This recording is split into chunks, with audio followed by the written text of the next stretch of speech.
All right, welcome back. So we're just kind of picking up where we left off here,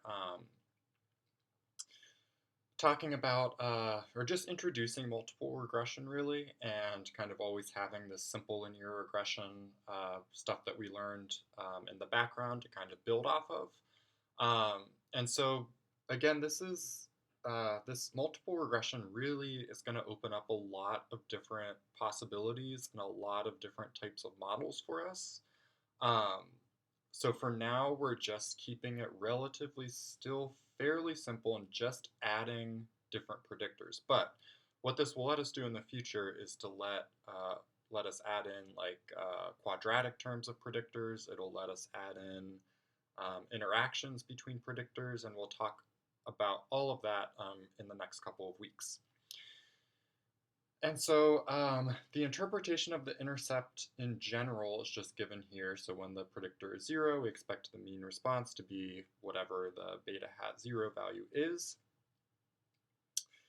And so in general, for multiple regression, the only difference is that instead of saying that when a particular predictor variable is 0, now it's when all of the predictors or all of the explanatory variables are 0. What do we expect the average response to be? And so for this particular case, it's as easy as just saying when lot size, house size, and age are all 0, then we would expect the average price or the average home price in northern New York to be $68,650,000.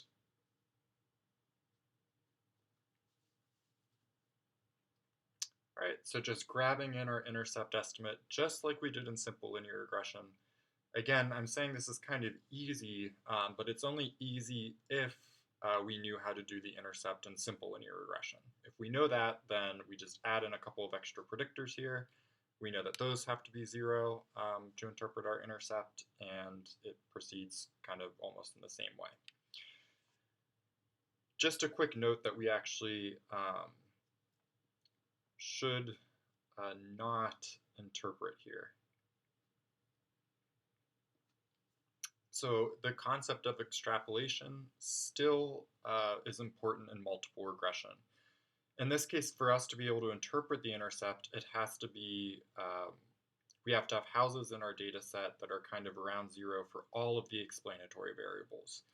And while that might be somewhat possible for age, if there's a brand new house on the market, that's not possible for size or lot size because you can't build a house on an area of nothing.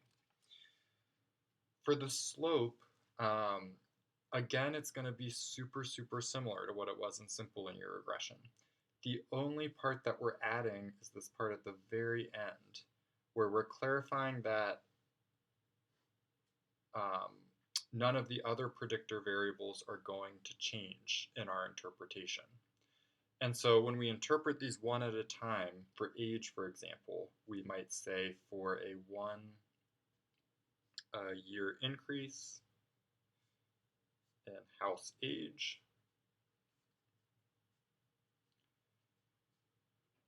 we expect the average home price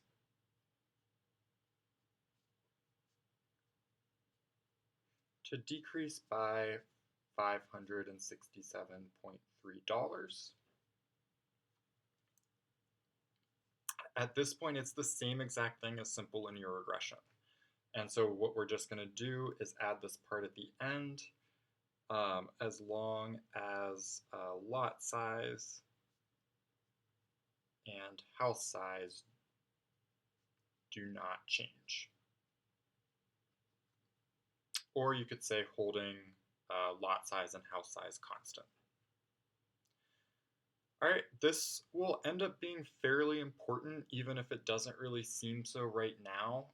But right now, we should just take away that we want to be super clear in our communication that we're only increasing age by 1 year, And on average, house price is going to decrease by $567 as long as the lot size and the house size don't change at all.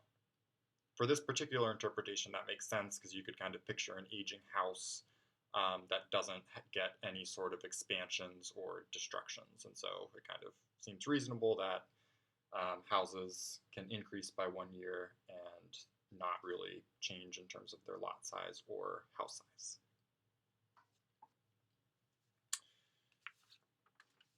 Okay, so we will pick up in the next video to discuss this ANOVA F-test in multiple regression and see how that is a little bit different from the ANOVA F-test that we talked about in simple linear regression.